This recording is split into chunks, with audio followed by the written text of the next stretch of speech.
বাংলাদেশকে গুড়িয়ে দিতে এবার নতুন ৩ অস্ত্র প্রয়োগ করছে ভারত। বাংলাদেশের বিপক্ষে ভারতের ৩ ম্যাচের টি-20 সিরিজের প্রথম ম্যাচটি শুরু হচ্ছে গোয়ালিয়রে। টি-20 বিশ্বকাপ জয়ের পর এই ম্যাচ দিয়েই ঘরের মাঠে নিজেদের টি-20 মিশন শুরু করবে ভারত। বাংলাদেশের বিপক্ষে এই সিরিজে অবধারিতভাবেই নেই ভারতের ক্রিকেটের ৩ অভিজ্ঞ মুখ রোহিত শর্মা, বিরাট কোহলি এবং রবীন্দ্র জাদেজা। তবে নতুন দিনের ভারত দলে এবার যুক্ত হতে পারে নতুন ৩ অস্ত্র। একসাথে অভিষেক হতে পারে নতুন ৩ ক্রিকেটারের। কিন্তু কোন ৩ নতুন মুখ দেখা যাবে গোয়ালিয়রের প্রথম টি-20-তে?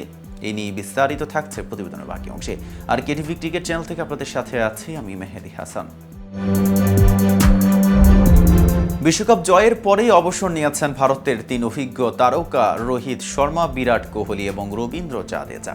তাদের ছাড়াই অবশ্য শ্রীলঙ্কায় টি-20 সিরিজ খেলছে ভারত। নতুন দিনের ভারত দলে এবার আসতে পারেন আরও ৩ মুখ।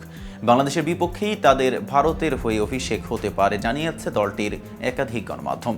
বাংলাদেশের বিপক্ষে টি-20 সিরিজের এই ঘোষিত দলে নেই টেস্ট সিরিজের কোনো খেলোয়াড়ই।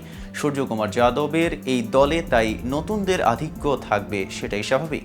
আর এই তালিকায় সবার চেয়ে বড় নাম মায়াঙ্ক যাদব। আইপিএলে গতির ঝড় তুলে নজরে এসেছিলেন ক্রিকেট বিশ্বে। ডাক পেয়েছেন ১৫ সদস্যের দলে। লখনৌ সুপার জায়ান্টসের হয়ে ২০২৪ আইপিএলে দারুণ ছন্দে ছিলেন।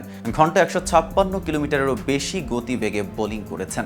দেশটির গণমাধ্যমের ভাষ্য, মায়াঙ্ক যাদবের অভিষেক এখন সময়ের ব্যাপার। ২০২৪ আইপিএলে দলগতভাবে আলোচিত দল ছিল Sunrisers Hyderabad. Travis head, Abhishek Sharma, Henrique Klaasen কিংবা প্যাট কামিন্সদের মধ্যে আলোচিত ছিল ভারতের নীতিশ কুমার রেড্ডি। তাকে নিয়ে ভারতের মিডল অর্ডার নতুন করে গড়ে তোলার পরিকল্পনা করা হচ্ছে। এর আগে জিম্বাবুয়ের বিপক্ষে সিরিজেও তাকে দলে ডাকা হয়েছিল। সেবারে ইনজুরির কারণে খেলা হয়নি। ধারণা করা হচ্ছে বাংলাদেশের বিপক্ষে অভিষেক হয়ে যাবে নীতিশ রেড্ডির। আইপিএলে দলকে চ্যাম্পিয়ন করতে বেশ বড় রকমের ভূমিকা রেখেছিলেন কলকাতা নাইট রাইডার্সের পেসার হর্ষিত রানা। জাতীয় দলেও আগেই ডাক পেয়েছিলেন। তবে জিম্বাবুয়ে সিরিজের ২ ম্যাচ আর শ্রীলঙ্কার বিপক্ষে ওয়ানডে সিরিজে দলে থেকেও ভারতের জার্সিটা গায়ে জড়ানো হয়নি হর্ষিতের। বাংলাদেশের বিপক্ষে সেই আক্ষেপ মিটতে পারে তার।